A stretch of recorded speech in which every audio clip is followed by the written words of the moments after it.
اعوذ باللہ من الشیطان الرجیم بسم اللہ الرحمن الرحیم ان الذین کفروا ينفقون اموالهم لیصدوا عن سبیل اللہ فسينفقونها ثم تكون عليهم حسرة ثم يغلبون والذين كفروا إلى جهنم يحشرون ليميز الله الخبيث من الطيب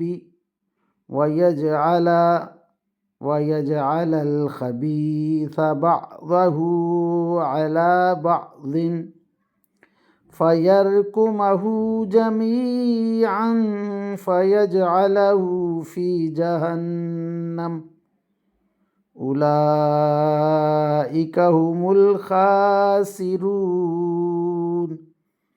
آمنت بالله صدق الله مولانا العظيم وصدق رسوله النبي الكريم ونحن على ذلك من الشاهدين والشاكرين والحمد لله رب العالمين۔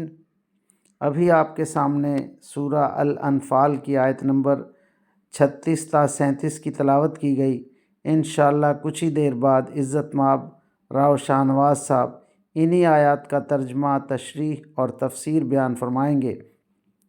اللہ تعالیٰ سے دعا ہے کہ ہمارا پڑھنا، آپ لوگوں کا سننا اللہ تعالیٰ قبول و منظور فرمائے اور اس پر عمل کی توفیق عطا فرمائے، آمین یا رب العالمین۔ اعوذ باللہ من الشیطان الرجیم، بسم اللہ الرحمن الرحیم۔ ملتان سے شاہنواز تمام دوستوں کو السلام علیکم ورحمۃ اللہ وبرکاتہ۔ دوستان گرامی، آپ کے سامنے سورہ انفال کی آیت نمبر 36 اور 37 کی تلاوت کی گئی۔ اب انہی آیات کریمہ کی تفسیر اور ترجمہ ابن کثیر سے حاضر خدمت ہے۔ اللہ تعالیٰ قرآن پاک میں ارشاد فرما رہا ہے، جن لوگوں نے کفر اپنا لیا ہے وہ اپنے مال اس کام کے لیے خرچ کر رہے ہیں کہ لوگوں کو اللہ کے راستے سے روکیں، تو نتیجہ یہ ہوگا کہ یہ لوگ خرچ تو کریں گے مگر پھر یہ سب کچھ ان کے لیے حسرت کا سبب بن جائے گا اور آخرکار یہ مغلوب ہو جائیں گے، اور آخرت میں ان کافر لوگوں کو جہنم کی طرف اکٹھا کر کے لایا جائے گا تاکہ ناپاک لوگوں کو پاک لوگوں سے الگ کر دیا جائے، اور ایک ناپاک کو دوسرے ناپاک پر رکھ کر ان سب کا ایک ڈھیر بنائے اور اس ڈھیر کو جہنم میں ڈال دے۔ یہی لوگ ہیں جو سراسر خسارے میں ہیں۔ اب ان آیات کریمہ کی تفسیر ابن کثیر سے عنوان ہوتا ہے شکست زدہ کفار کی ناکام تدابیر۔ قریش یہ جنگ یعنی جنگ بدر جس میں ان کو شکست ہوئی، یہ لوگ مکہ واپس جا رہے تھے اور ابو سفیان بھی قافلے کو لے کر واپس جا رہا تھا۔ راہ میں عبداللہ بن ابی اور اکرمہ بن ابو جہل اور صفوان بن امیہ اور قریش کے کئی آدمی ان کے پاس آئے جن کے باپ بیٹے جنگ میں مار دیے گئے تھے۔ تو ابو سفیان سے اور ان سے جن کا مال تجارت اس قافلے میں تھا کہنے لگے کہ اے قریش سردار